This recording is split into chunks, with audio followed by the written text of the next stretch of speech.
The African Union Commission is holding its highly anticipated leadership elections this week, and all eyes are on the candidates who have their eye on the 8 senior positions, and among them is South Africa's nominee for the Commissioner of Education, Science, Technology and Innovation. This is Dr Molapo Qhobela. With over 33 years of experience in these critical fields, Dr Qhobela brings a wealth of knowledge and expertise to the table. So we have him with us today, and we're very excited to discuss his vision for the future of these disciplines, education, science and technology across the African continent. Good morning and welcome to the program. Thank you so much for your time. This is when you look at all of the categories, each one in and of themselves, I think are worthy of an individual portfolio. But nonetheless, here we are, and they are all interlinked.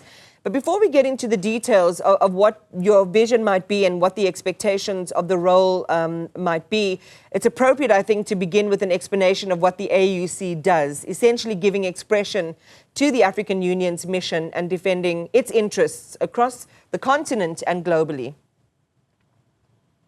No, absolutely, Iman, and good morning to you and good morning to the viewers of Newzroom Afrika. I hope all is well at home. Absolutely. The African Union Commission is an organ of the African Union, which is a successor to the Organization to African Unity. We are here really to serve our continent. There are others that sometimes are more better known, like the European Union, but we are different in the sense that we have a broader mission of delivering prosperity to our people. Agenda 2063 is the framework and the vision that we have for our continent.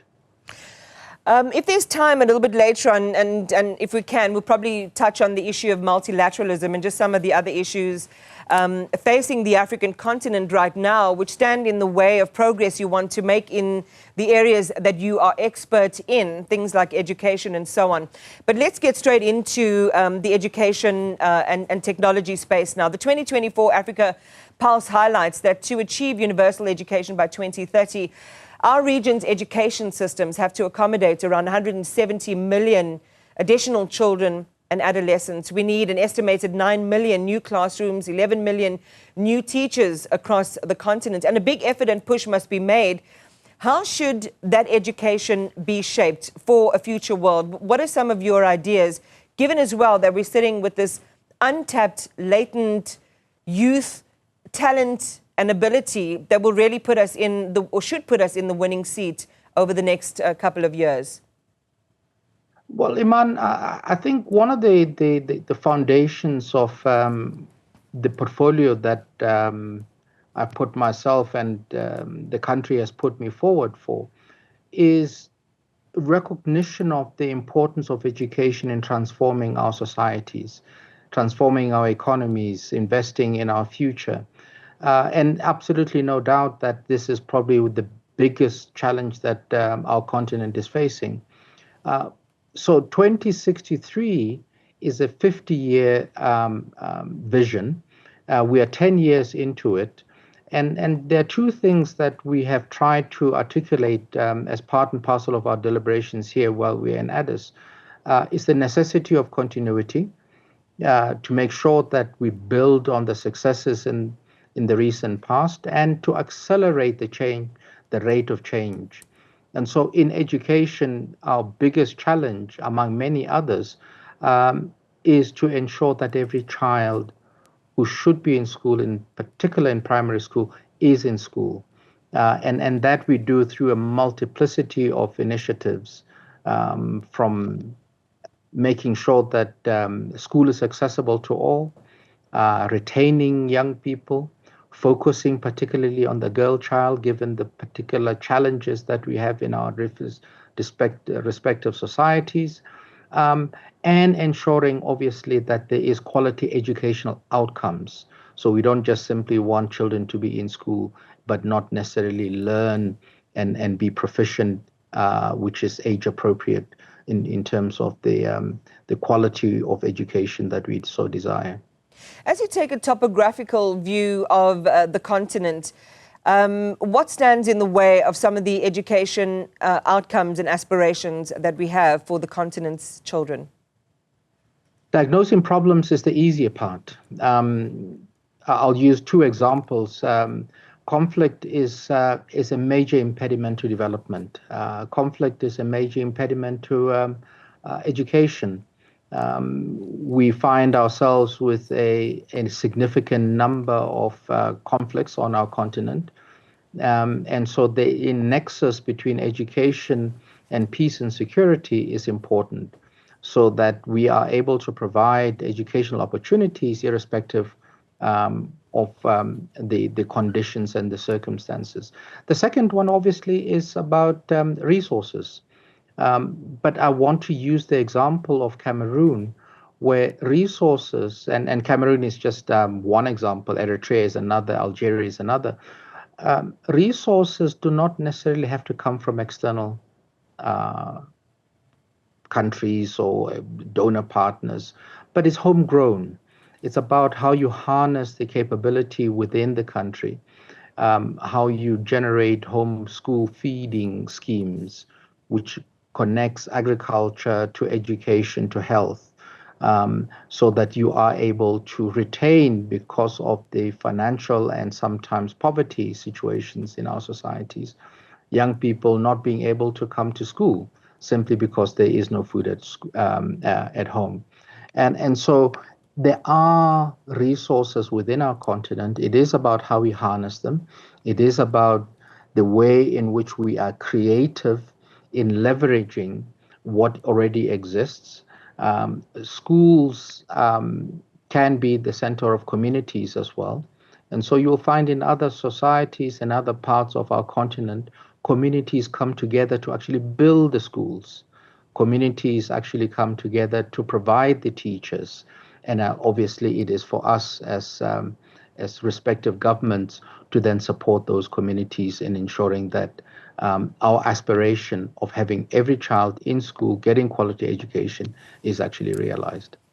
And how do you do that? How do you do that credibly? Because you think about some of the issues preventing girl children specifically from accessing education, going to school, patriarchal norms, issues around menstruation and access to sanitation and sanitary products during that time, a whole range of different issues, safety, crime, things like that, a whole complex stew of issues that keep young girls from going to school in certain areas as well, being married off pretty or very, very young, or put to work in the home to do all of the chores, the gardening, perhaps even farming as well, not having time to study.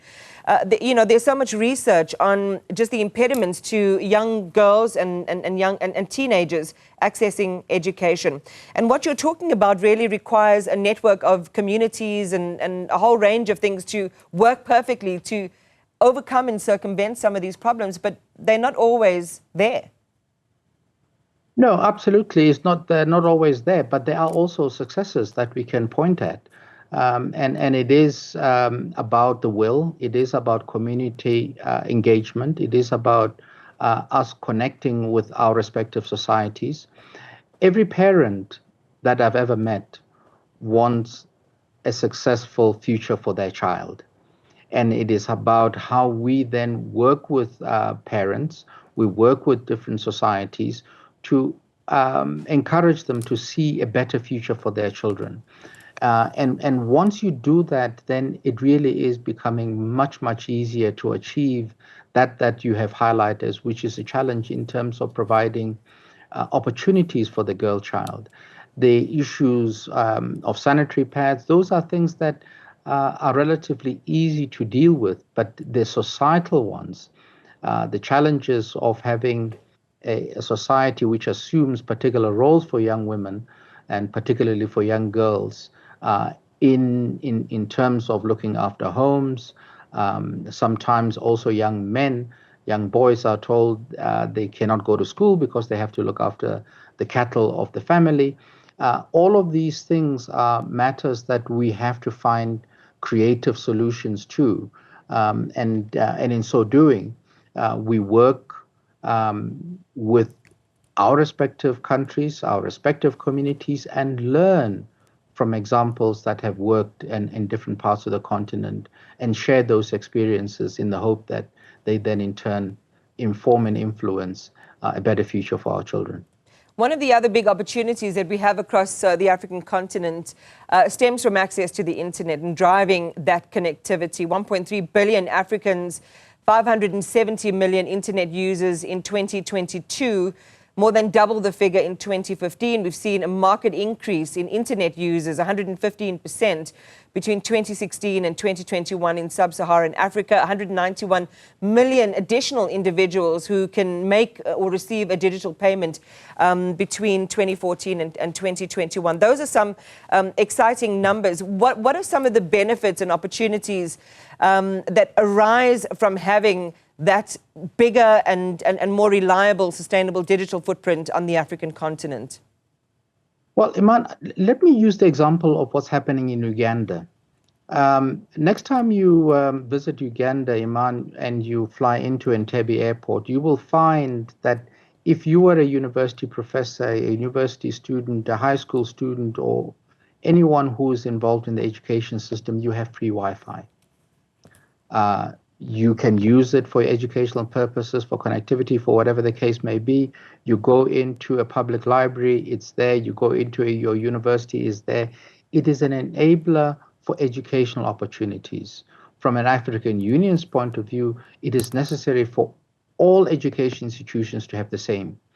We wish to also use technology to expand educational access. We have the African Virtual University, which is predicated on far better connectivity than what we have, and it's an enabler that we can use to reach as many of our children as possible, particularly those that may not necessarily have the teachers and access to educational resources that are available physically where they are.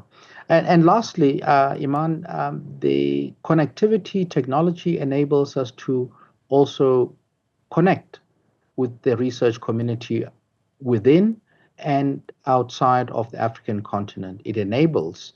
Nowadays, you cannot do research without broadband connectivity, and it's a key enabler that we are looking at working as a commissioner for ESTI, working with the Commissioner for Infrastructure and Energy.